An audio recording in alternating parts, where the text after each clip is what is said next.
TVC Rio apresenta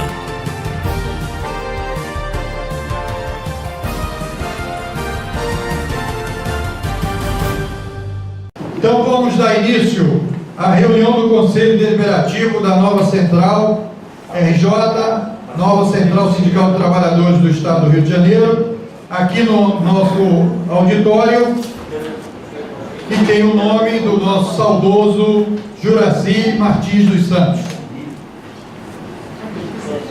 Essa reunião está organizada para debater alguns assuntos através de pequenas palestras e, posteriormente, deliberação aqui do coletivo. Receba com carinho o presidente regional da nova Central Sindical de Trabalhadores do Estado do Rio de Janeiro, o companheiro Sebastião José da Silva.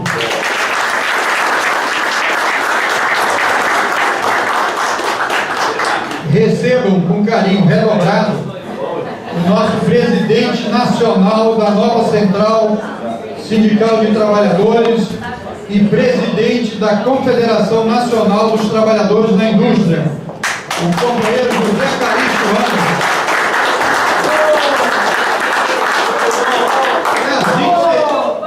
Palmas para o Calixto, pessoal.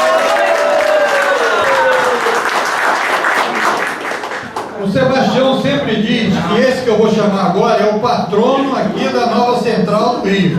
Então veja lá se vocês não vão deixar a gente em dificuldade aqui com as formas, hein? Vamos chamar agora o vice-presidente nacional da nova Central Sindical de Trabalhadores e presidente da CNTTT, companheiro Omar José Gomes.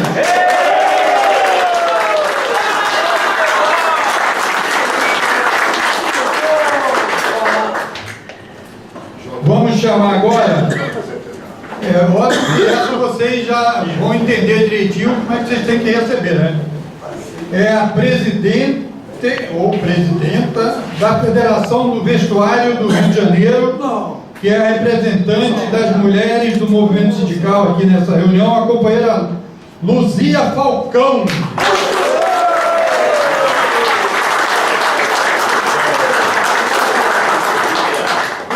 Muito bem, Luzia. E terminando aqui a composição da mesa de abertura, o nosso companheiro Fernando Bandeira, que é diretor nacional.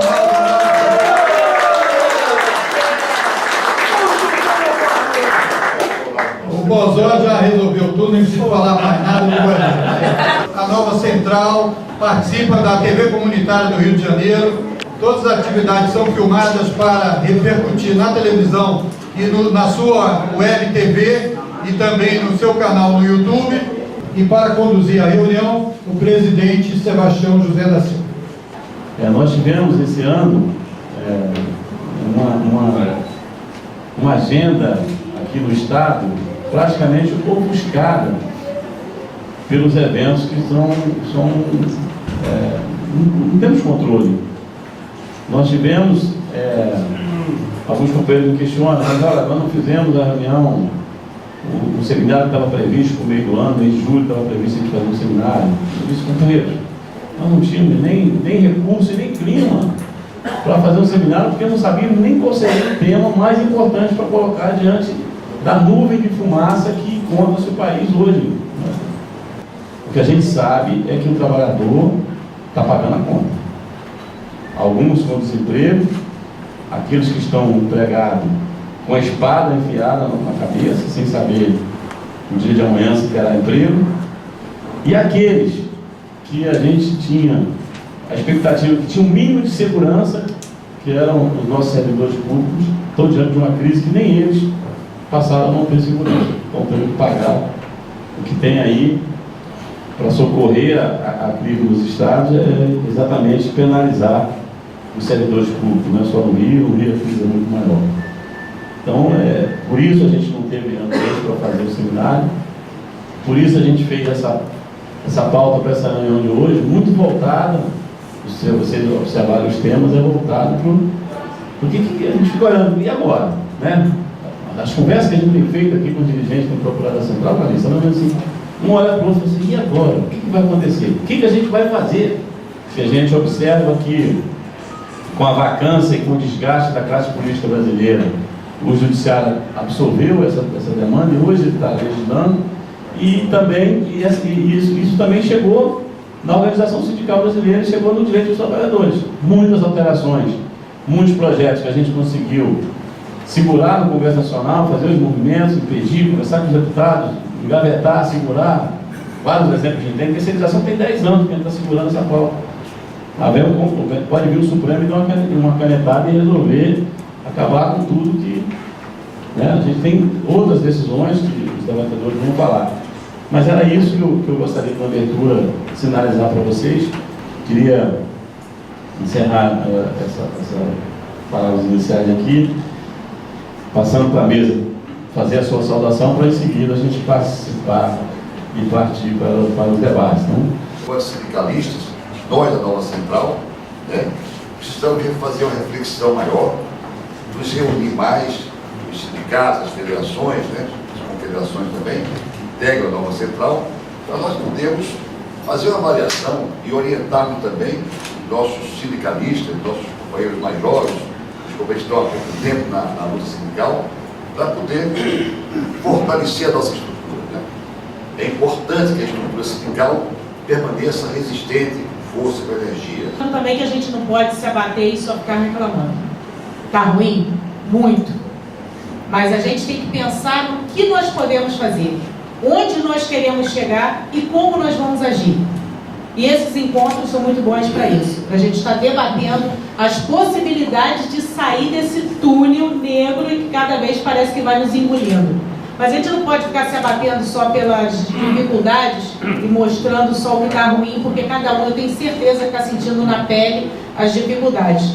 Mas eu sei que juntos a gente pode conversar, discutir ações que eu acho que a gente precisa fazer urgentemente, agir. Não só a gente ficar reclamando, tem muita coisa que a gente tem que estar partindo para o enfrentamento para a gente conseguir sair dessa situação ruim. A gente tem que ter juízo e pensar muito bem o que vai fazer. Ficar só chorando e reclamando não resolve. Partir para confrontos também não resolve. Então é preciso pensarmos bem o que vai se fazer daqui para frente. E, por sorte, eu sou vice-presidente de uma central que o presidente é um dos mais ajuizados do Brasil.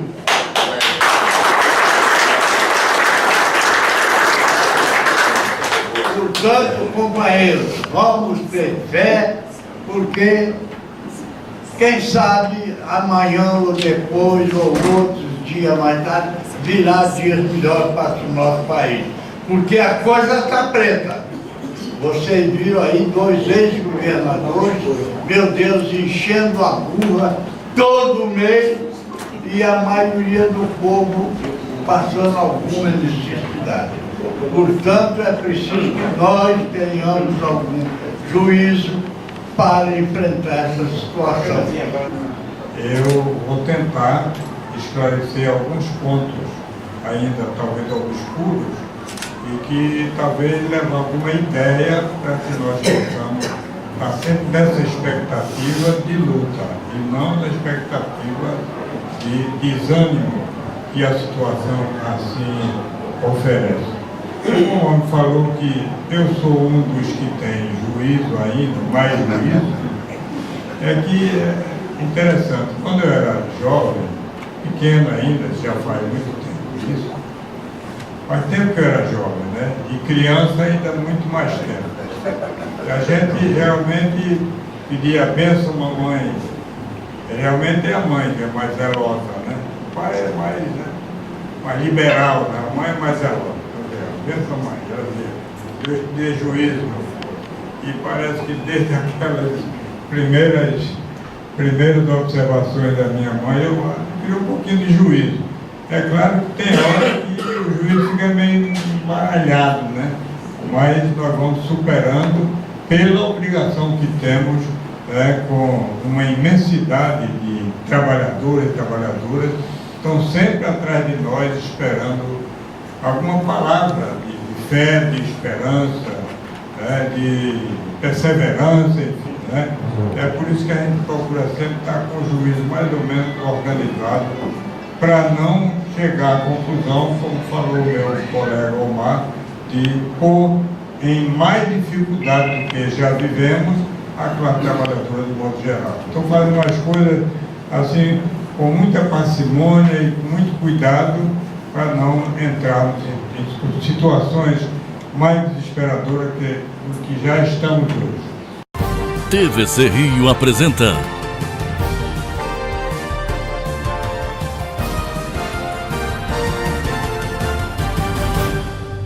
Mas vamos prosseguir e agora nós vamos para a primeira palestra, que o tema é efeitos das decisões do Judiciário nas relações de trabalho.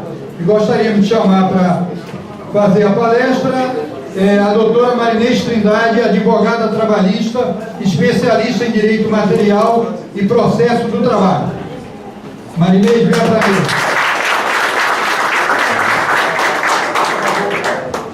Marinês, pode sentar. Isso, vamos chamar o procurador. Vamos chamar agora o segundo palestrante, que falará em seguida, Dr. Cássio Casagrande, professor de Direito Constitucional e do Trabalho da Universidade Federal Fluminense. Ele vai falar sobre os efeitos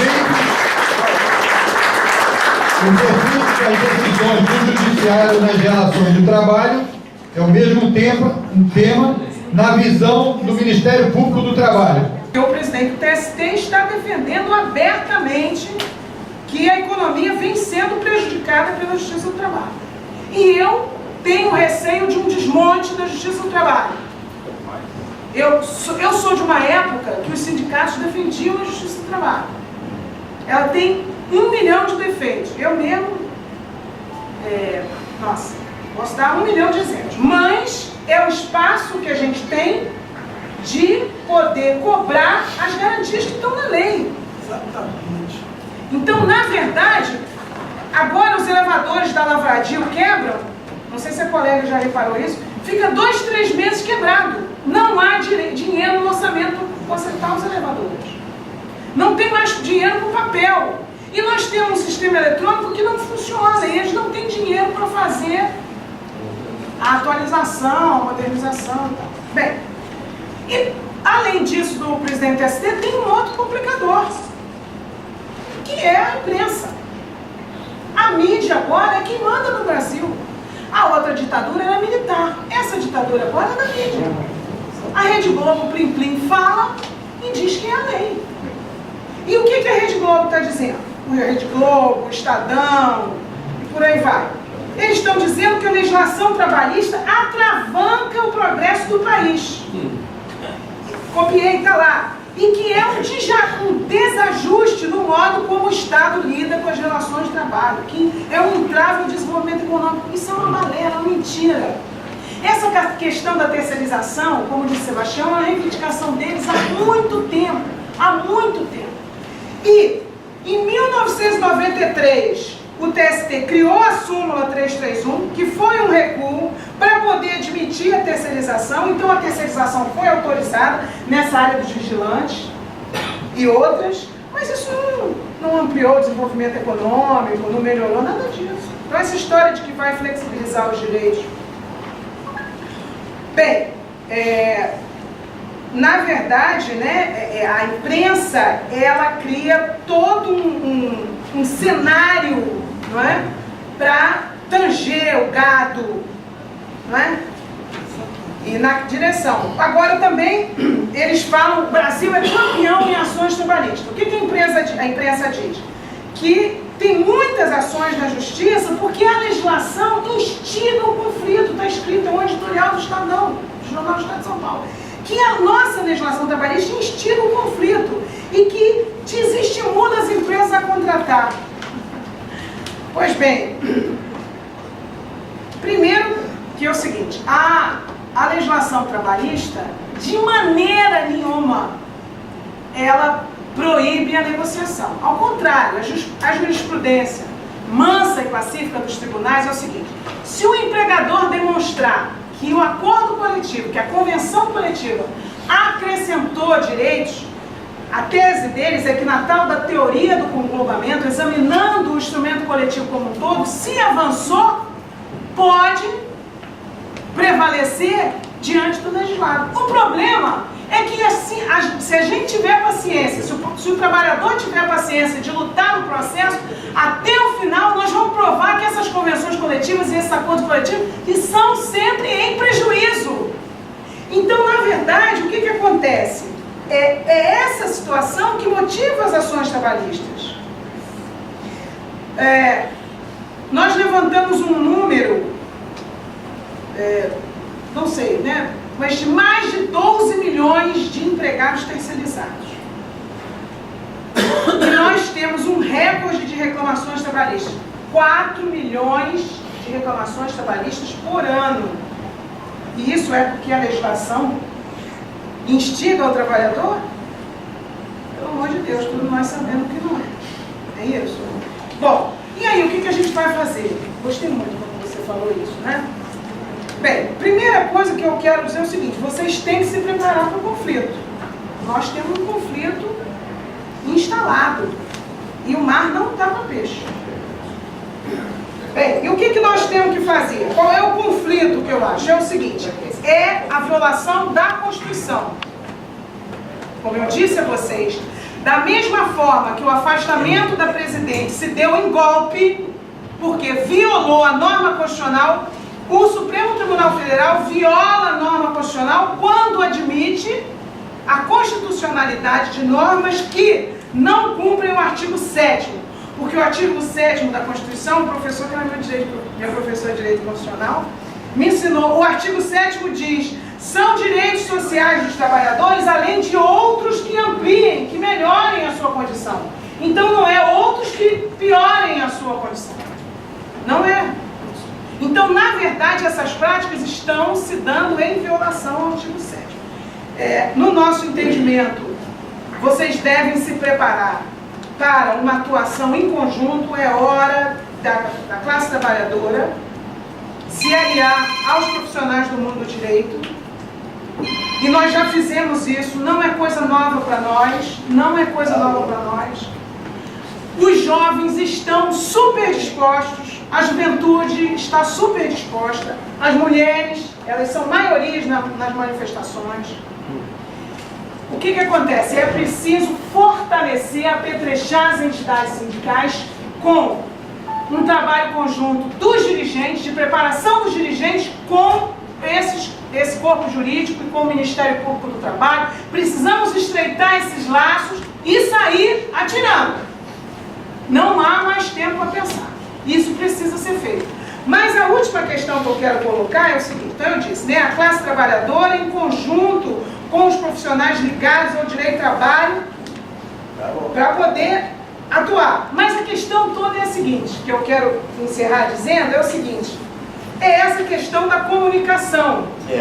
Presidente Calixto, presidente Sebastião, eu estou convencida disso. É preciso que vocês sindicatos, vocês federações, vocês centrais confederações, estudem essa questão da comunicação com os trabalhadores. Tá certo? Nós não podemos continuar usando as formas, as ferramentas que a gente usava há 30 anos. Porque num WhatsApp enviado para um grupo de 100 lideranças, vocês serão capazes de fazer uma grande mobilização. Vocês precisam ter um contato com esses trabalhadores através das redes sociais. Vocês precisam falar em vídeo.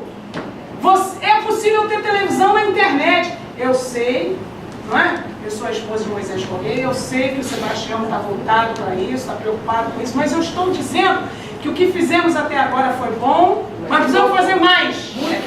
Tem que gravar todo dia, tem que chamar, tem que divulgar, tem que ocupar esse espaço. Olha, todos os trabalhadores têm esse o meu foi na boa, esse aparelhinho. WhatsApp, esse aparelhinho. Também acho. Eles todos têm. Eles se comunicam comigo no WhatsApp. Não interessa os erros de português, eu entendo perfeitamente quando eles falam comigo. Eles têm isso aqui. Vocês precisam de ocupar esses espaços. Porque isso vai fazer a diferença. faz uma lavagem cerebral todo dia, 8 horas da noite. Todo dia. E agora é contra a legislação. Amanhã é contra a organização sindical. E aí eles já têm tudo preparado e eles vão dizer que não serve, que não sei o quê. Agora virou essa história, né? Essa bandeira da corrupção, né?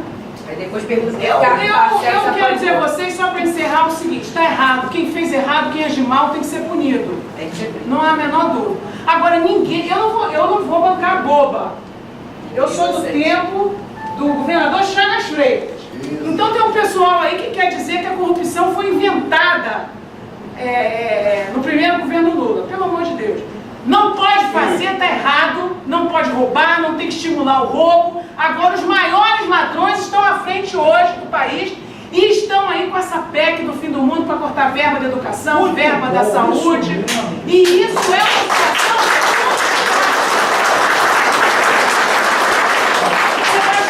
O Sebastião pode estar se perguntando aí, muito embora eu acho que não, que o Sebastião me conhece há mais de 20 anos. Mas ele pode estar se perguntando, mas Neise, é para fazer uma palestra jurídica. Essa minha palestra é jurídica. Ela é jurídica. Porque eu sempre fui um instrumento de vocês. Sempre fui um instrumento da luta dos trabalhadores. E a gente tem que ocupar esse espaço na sociedade. O Supremo Tribunal Federal, o professor pode explicar, foi ele que me ensinou, não é um tribunal apenas jurídico, é um tribunal político. Quando eu digo que o ministro é do PSDB, sim, ele foi indicado pelo presidente do PSDB. Mas o ministro, se utilizando dos interesses políticos, ele viola a conduta que deve ter um magistrado da Corte Suprema. E a mídia incita tudo isso, passando na televisão, em julgamentos e tal, entendeu? Mas eu sempre disse, Sebastião, quantas vezes? Cadê a mídia para gravar as audiências da Justiça do Trabalho? Que aí ia me dar a palavra lá, né? Ninguém nunca me botou na televisão 8 horas da noite. Então, pessoal, olha, eu quero pedir desculpas se eu exagerei. Foi ótimo. Com certeza o professor Cássio Casagrande vai colocar as coisas de uma maneira muito melhor do que eu, mas eu quero ser franca com vocês. É preciso arregaçar as mangas. Eu estou à disposição.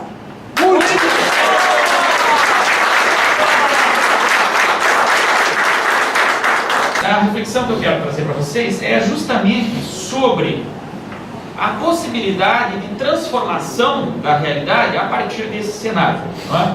Porque, como o Sebastião notou aqui no início da apresentação, na abertura dos trabalhos, não é? Nós estamos vivendo uma época de grande ativismo judicial, não é? Esse fenômeno que nós chamamos aí de judicialização da política, o ativismo judicial, que é o fato de que decisões importantes que tradicionalmente eram tomadas pelo legislativo estão sendo tomadas pelo judiciário, não é? E normalmente isso, quando começou a acontecer, há uns 10 ou 15 anos atrás, foi até visto com bons olhos pela sociedade, não é?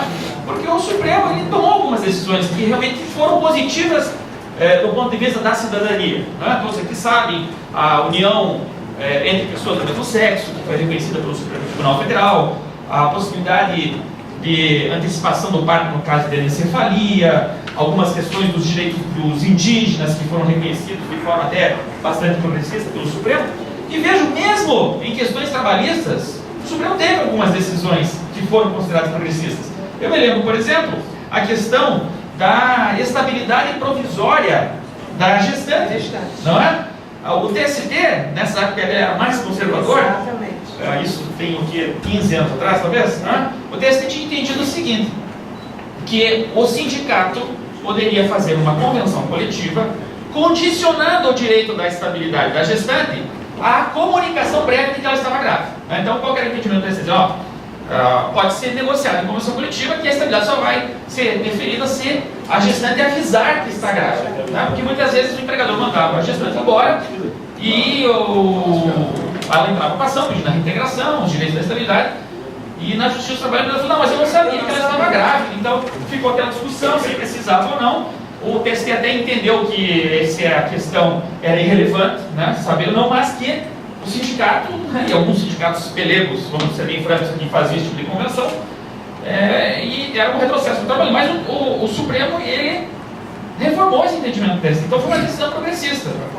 E teve outros casos também, não faz tanto tempo, o aviso prévio proporcional ao tempo de serviço, que não foi regulamentado pelo Congresso, E o Supremo, acho que até foi o Gilmar Mendes, até, se não me falha a memória, está relator do processo, mandou aplicar lá uma fórmula enquanto o Congresso não regulamentar. E o próprio direito de greve do servidor público, naquele mandado de injunção, que também o Supremo disse que, mesmo que não tenha havido a lei regulamentadora do direito de greve do servidor público, né, que até hoje o Congresso não legislou, aplicar-se-ia a lei do setor privado. E foi bom também para os trabalhadores. Então, nós estávamos acostumados, vamos dizer assim, a ver no ativismo judicial, nessa judicialização da política, algo que era positivo para a cidadania. Mas, de uns tempos para cá, como a Marinês muito bem relatou, o Supremo teve uma guinada conservadora em questões trabalhistas. Bom, existem várias discussões sobre por que isso está acontecendo. Não é? E eu discordo aqui de algumas ideias da Marinês, tá? Ressaltar que nós discordemos, porque, por exemplo, eu acho que um dos grandes erros dos governos dos partidos trabalhistas foram ter colocado ministros do Supremo, né, porque a maioria dos que estão lá foram escolhidos na gestão do Lula e Dilma, foi ter colocado alguns ministros que não têm uma sensibilidade social, especialmente nessas questões trabalhistas, e isso está sendo revelado agora, não é? Então, escolheu mal. Quero chamar a atenção nesse episódio é que a solução para essa impasse aí que nós estamos vendo, ela não vai sair do judiciário, pelo menos a curto prazo. Eu não vejo perspectivas de haver uma mudança radical no Supremo, até porque isso depende de aposentadoria de ministros, depende de quem vai ser eleito em 2018, é um cenário extremamente incerto. Agora, claro, também, como a Marinês andou, os trabalhadores não devem abandonar esse campo de luta. Vai ter a terceirização, a função, as centrais sindicais têm que estar presentes, tem que estar fazendo mobilização, tem que participar. Não é o Ministério Público que vai salvar aquelas trabalhadoras, são os próprios trabalhadores. Então, mesmo que não haja essa perspectiva de mudança na composição do Supremo, os ministros têm que saber que os trabalhadores estão mobilizados, que essas decisões tomadas friamente no conforto dos gabinetes, elas têm repercussão na rua, não é? Então, não estou dizendo aqui que se deve abandonar essa perspectiva da influência lá no Supremo Tribunal Federal. Mas o que eu chamo a atenção também é que os sindicatos não podem perder perspectiva a luta no Congresso, não é? A luta elegendo seus representantes, escolhendo bem quem é que vai representá-los no Congresso. Não vamos nos iludir achando que o judiciário é que vai mudar as coisas, até porque as perspectivas não são boas. Então, claro que a mudança tem que vir dos sindicatos. E outro aspecto também, aqui agora eu acho que eu vou falar algo que não vai agradar a audiência, mas é a minha opinião. Eu vejo com preocupação hoje o fato de que nós temos 8 centrais sindicais. Não sei se são 8, pelo menos a última vez que eu contei eram 8. Não é? Vejam bem, eu não consigo entender por que há necessidade, não é, de 8 correntes de representação dos trabalhadores, quando na verdade os interesses são os mesmos. Não é? Todas essas decisões que o Supremo Tribunal tomou, elas afetam os trabalhadores. Não é? Qualquer que seja a corrente, elas estão prejudicando o trabalhador. E eu vi até com certa satisfação, quando o governo começou a anunciar uma reforma trabalhista, que as centrais parece que conseguiram aí se unir e iniciar um diálogo. Então, eu acho que os trabalhadores têm uma oportunidade agora de fazer do limão na limonada, como se diz. Ou seja, a tendência da jurisprudência no Supremo tem sido a de estabelecer o negociado sobre o legislado. Porque, veja, como ideia, por si, não é ruim, desde que nós tenhamos sindicatos fortes, não é? Vejam bem, se nós tivermos sindicatos fortes, se nós tivéssemos sindicatos fortes, realmente poderosos, como na Alemanha, talvez os patrões preferissem o legislado sobre o negociado. Na verdade, é uma questão de perspectiva. Então, vejam, eu acho que a reforma sindical, ela não pode ser um tema tabu para os sindicatos. Não é? Unicidade sindical, a questão do imposto sindical, a própria questão do financiamento das centrais sindicais, acho que merece um debate nesse momento. Tá? Eu sei aqui que muitas pessoas resistem a discutir isso, e por isso que talvez o que eu diga não agrade, mas acho que deve haver um questionamento de todo o dirigente sindical se esse modelo de representação sindical que está no Brasil hoje, se ele de fato contribui para a unidade da classe trabalhadora, se ele contribui para a representatividade da classe trabalhadora e se ele contribui para, numa perspectiva de negociado sobre o legislado, se ele contribui para aumentar o poder de barganha dos sindicatos em face dos empregadores. Tá? Então eu creio que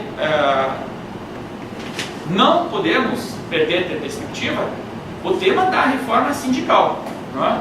E eu lembro que quando o ex-presidente Lula era um sindicalista, quando ele era sindicalista, e antes mesmo de chegar à presidência, ele tinha uma proposta de reorganização do sistema sindical que, quando ele chegou ao poder, simplesmente foi abandonada.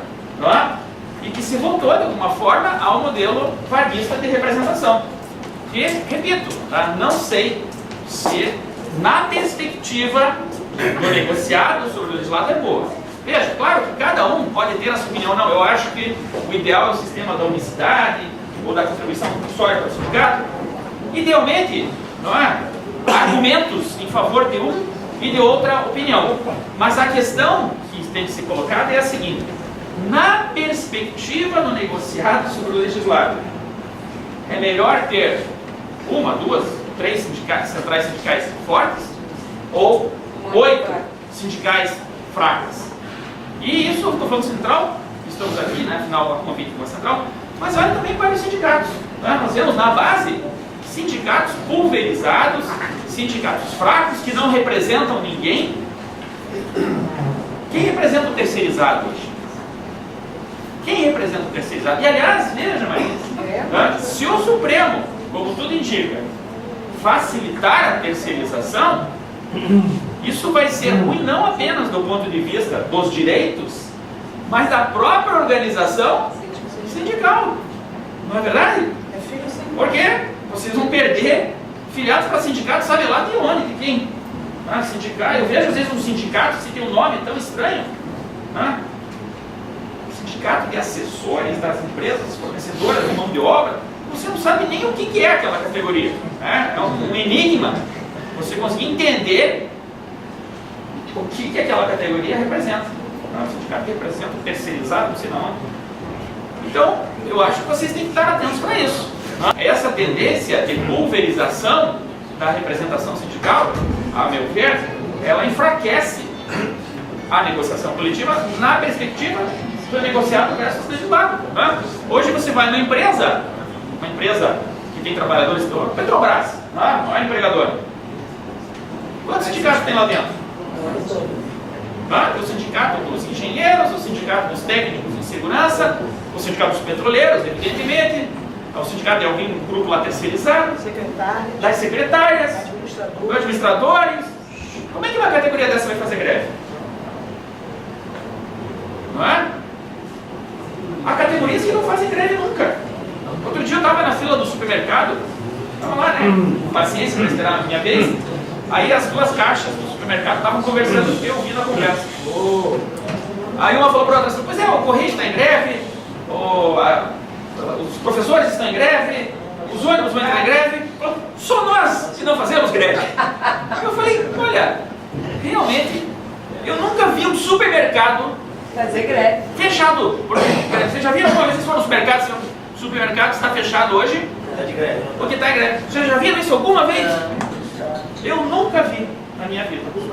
Por quê? E uma das categorias mais, eu vejo isso lá no Ministério, mais exploradas, mal remuneradas, não é? Quanto é que ganha na caixa do supermercado? Não para de trabalhar nessa fila ali. Como é que essa categoria não faz greve? Por que essa categoria não faz greve? Fechar todos os mercados para a cidade, a população, né? Vai à loucura. Já está acostumado, o supermercado está aberto 24 horas, sábado, domingo. Pare uma semana no supermercado. O que vai acontecer? Eu acho que você, dirigente sindical, precisa se perguntar isso. Por que não tem greve? Uma categoria que é tão explorada. Será problema só que o trabalhador não tem consciência? Eu acho que não. Eu acho que é um problema de organização sindical. Não é? Não sei nem se tem alguém de comerciário aqui, nesse sindicato comercial, né? Tem vários problemas lá, o Ministério Público até teve uma intervenção, mas cadê o Sindicato dos Trabalhadores de Supermercados do Rio de Janeiro? Comerciário. Mas por que o comerciário não consegue fazer greve lá? É do interesse dele, né? Você acabou de dizer antes, o Ministério Público está lá dentro, não é do interesse dele. Concorda? Não é do interesse do sindicato fazer a greve, porque o Ministério Público está lá dentro justamente por isso. Não é do interesse do sindicato. Mas talvez, né, a própria organização leve que os sindicatos em determinadas categorias, que são demasiadamente grandes, não surge esse interesse. Então, veja, eu não tenho a solução, né, não sou eu aqui, mas são questões que o movimento sindical deve refletir. Eu acho que não basta apenas pensar, né, que o inferno são os outros. Claro. Né? Também os sindicatos, eles têm que repensar. Né? Nós estamos com uma organização sindical aqui, que é da Era Vargas. Né? Você falou, nós estamos na era do Facebook, na era das redes sociais, e estamos aí com uma estrutura sindical que é dos anos 30. Então, acho que merece uma reflexão dos senhores, né, para enfrentar todo esse quadro. Muito obrigado. A nossa central aqui no Rio, a gente tem procurado fazer isso, o Calixto tem procurado fazer em Brasília, porque a gente percebe que falta uma atuação.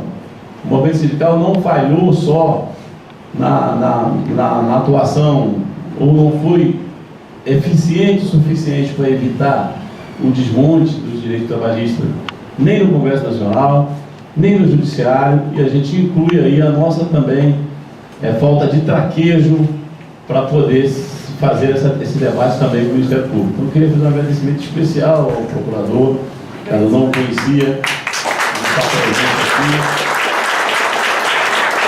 A gente tem conversado muito com o professor Dr. João Carlos Teixeira e a gente percebe que o afastamento, a distância do movimento sindical para o Ministério Público foi ruim para os trabalhadores, porque a atribuição constitucional do Ministério Público é zelar pelo direito coletivo.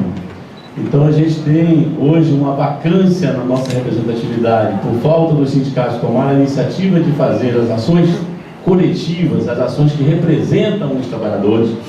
Estou falando disso porque eu esperava que um dos dois tocasse nesse assunto e não foi tocado, mas isso acho que é o cerne da questão da representatividade coletiva.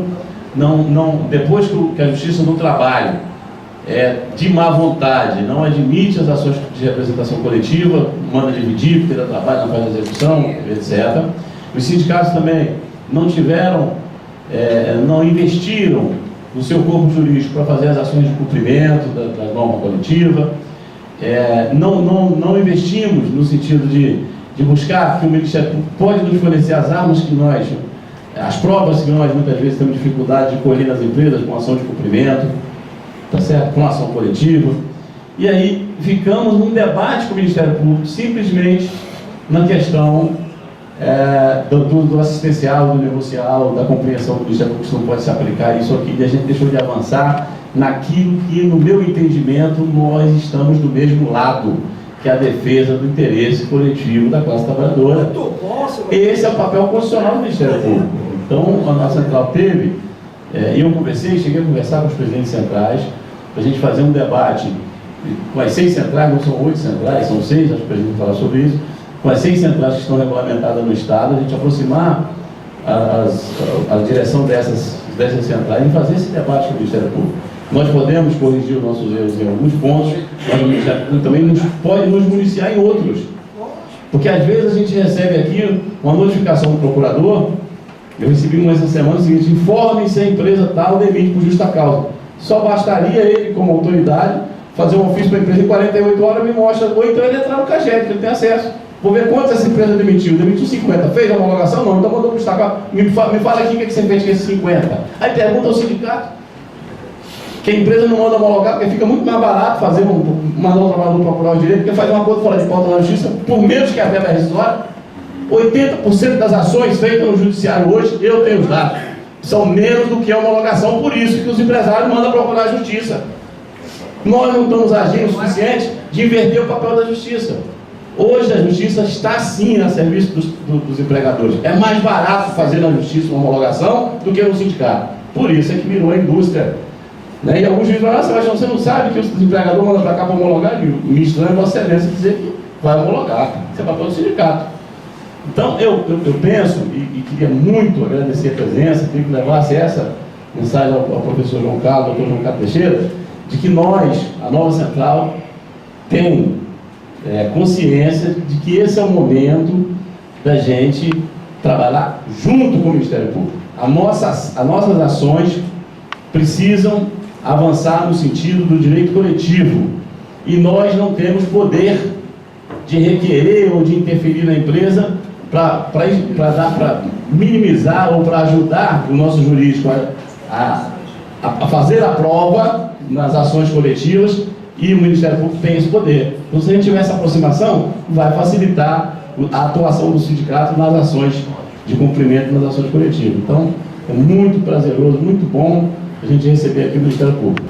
Essas duas palestras me sugeria sair um pouco do roteiro que eu havia preparado, porque ia terminar aqui um debate entre os palestrantes e eu não quero fazer isso, nem vim para fazer isso, né?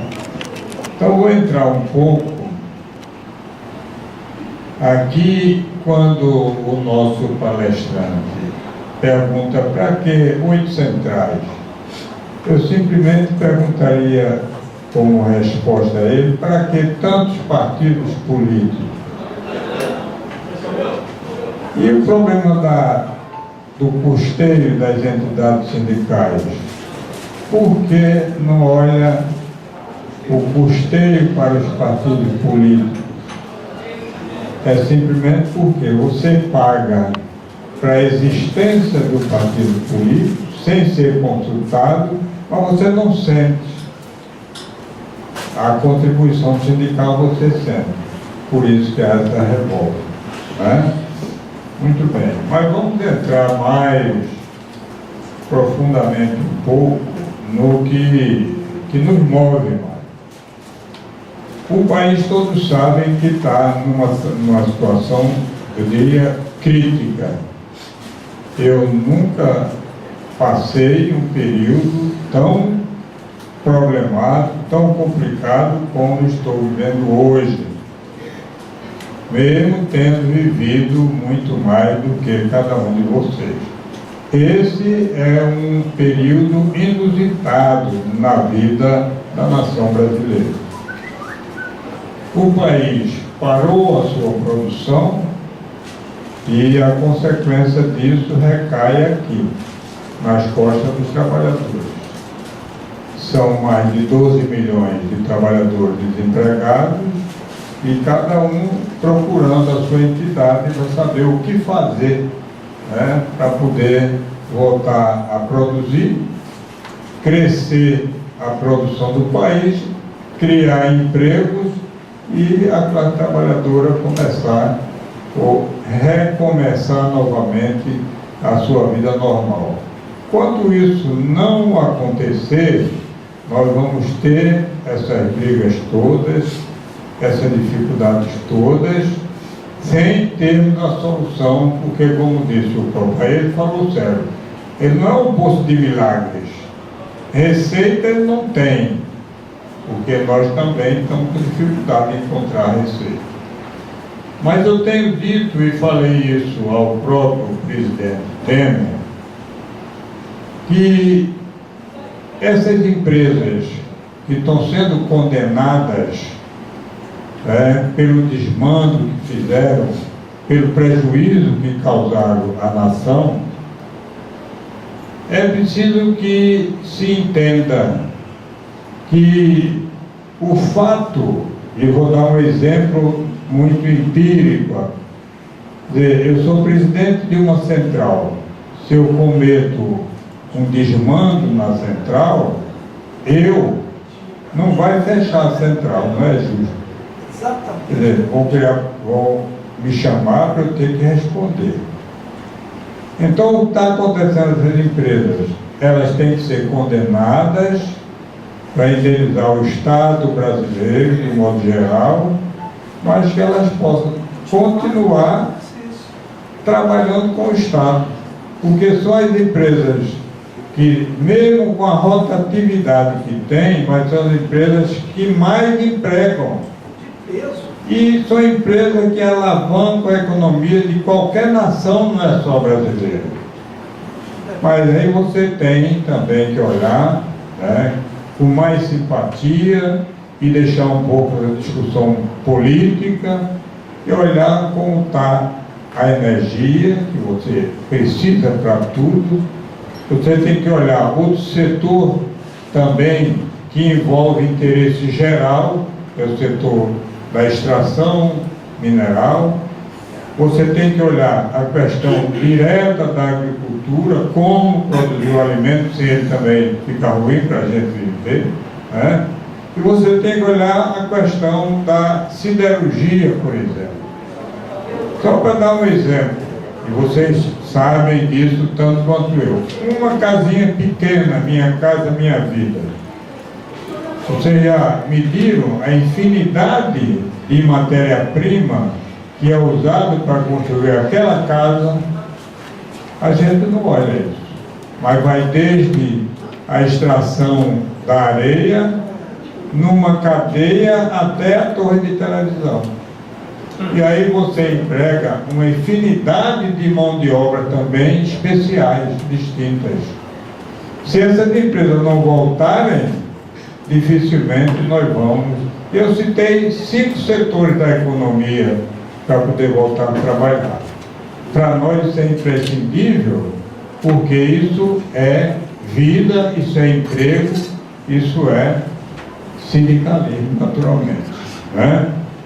Muito bem. Então essa é a, vamos dizer assim, análise assim, muito rápida e prática, né, que nós temos que desenvolver, né, para todos os companheiros, porque ela é imprescindível.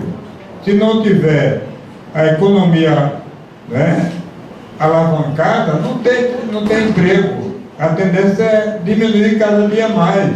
E cada dia hoje fecha uma pequena empresa e começam os colegas a aventurarem agora na questão do empreendedorismo, né? Empreendedorismo.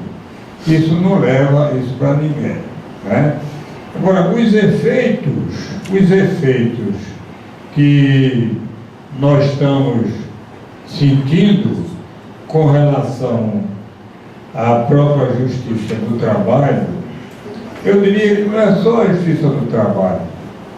A justiça do trabalho, a última, né, a meu juízo, que vem do órgão maior da justiça do trabalho, que é o Supremo, é a questão da ultratividade. Quer dizer, você fez um acordo ou uma convenção coletiva, tem um ano de prazo, terminou o prazo, acabou. Não se fala mais naquela convenção. E você tem uma série de direitos que você fica como meu direito, né? Mas isso é exatamente a consequência disso para nós, ela é danosa, que veio do órgão maior, se bem que é uma decisão monocrática, é de um ministro e ainda vai para apreciação no pleno daquele tribunal. Queira Deus, né, nós possamos reverter esse quadro, né? Muito bem. Então essa é uma consequência que nós temos que levar em consideração. Mas o que está acontecendo, na verdade, existe um trabalho orquestrado dentro do executivo, do judiciário e do legislativo para desmontar toda essa estrutura sindical que nós temos. Exatamente. É isso mesmo. Que eu não sabia falar com o doutor. O Ministério Público do Trabalho condena veementemente a contribuição sindical. Agora vejam bem, tem um verdadeiro atropelo de projetos para extinguir com a contribuição sindical. Quer dizer, retira o recurso e aí o empresário está com mais de 50 projetos para discutir a reforma trabalhista. Quer dizer, me enfraquece e me dá um peso para carregar. Isso está orquestrado. Porque, vejam bem, vou dar um exemplo na Câmara dos Deputados. Tem uma comissão especial discutindo custeios das entidades sindicais. Que ele trouxe o sindicalismo de fora, não explicou que o sindicalismo de lá é financiado pelo Estado, pelos países que ele se referiu, né? Então mas tem um deputado da mesma casa que já está com outro projeto para extinguir tudo. Contribuição tem que ser tudo espontânea. Bom, isso na Câmara dos Deputados. Aí você vai para o Senado. O Senado tem uma infinidade de projetos também, tudo nessa direção. E agora, quer dizer, por último, saiu um projeto do senador Sérgio Petecão, que diz o seguinte: só pode descontar a contribuição compulsória de quem for associado do sindicato. Quer dizer, ele, como a turma fala na linguagem mais simples, matou a pau. Porque, ora, se eu estou trabalhando numa mesma empresa aqui com o Omar, eu pago a contribuição sindical, pago a mensalidade associativa e o Omar não paga nada.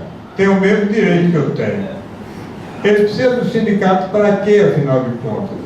Ora, a maior parte vai, quem não for militante de identidade, vai desprezar o sindicato. Quando fizer as manifestações, tentar fazer em conjunto, mas respeitando, né, os princípios legais. E respeitando também o direito dos outros. Não é verdade? Quer dizer, de repente chega aqui um bando de pessoas e invade aqui a nossa área. Então vamos fazer o quê? Vamos ter que reagir. Isso aí não pode haver, porque aí, isso aí talvez é que esses que querem intervenção, esses aí serão capazes de fazer isso. Invadir aqui, onde nós estamos trabalhando ordeiramente, exatamente para criar um conflito, e aí mais um, mais dois, mais três, aí o pessoal da FADA não está dormindo, não. O pessoal da FADA está de olho aberto, né? E aí não tem governo, porque o governo que nós temos aí está sendo todo dia, dizendo, olha, o Caixa 2 está sendo apurado. Se for constatado, acabou o tema, acabou o governo do Brasil. Mas vamos deixar por aqui e vamos ver se a gente levanta, né? Se tiver a oportunidade de manter o contato com todas as centrais, com as federações, e fazer algum movimento, fazer nessa condição. Porque de outra forma pode vir uma reviravolta muito mais cruel do que a situação que nós estamos vivendo hoje. Tá bom? Então, muito obrigado pela atenção. O palestrante vem aqui para dar um olhar, uma visão. Faço bem as suas palavras, até porque as suas vêm carimbado pela experiência de vida. E aí, do alto aí do planalto em que você se encontra, você diz que ainda não tinha visto tal balbúrdia, tal qual nós estamos assistindo, né? Então, essa balbúrdia repercute, né? E isso gera diversas opiniões, gera um debate. De toda sorte, mas devemos ouvir o presidente Calixto. O palestrante não vem aqui debater com a instituição. Vocês aqui debatam entre vocês e criem as soluções. A gente vem para trazer um olhar, uma perspectiva assim, do que a gente está vendo. Também queria parabenizar o Sebastião, porque eu acho que realmente o momento é de se relacionar. A situação é difícil, há muitas incompreensões, a gente tinha um professor que foi desembargador aqui do Rio, mas agora ele está aposentado, o Arial, né? E o Arial dizia assim, quando a gente vive uma situação de crise muito grande, você lembra do Antônio Carlos Arial, aposentou agora como juiz, e ele dizia assim, quando tem um problema muito grande e todo mundo diz, olha, a culpa não é minha, aí o outro diz, a culpa não é minha, ele diz, a culpa é de todo mundo.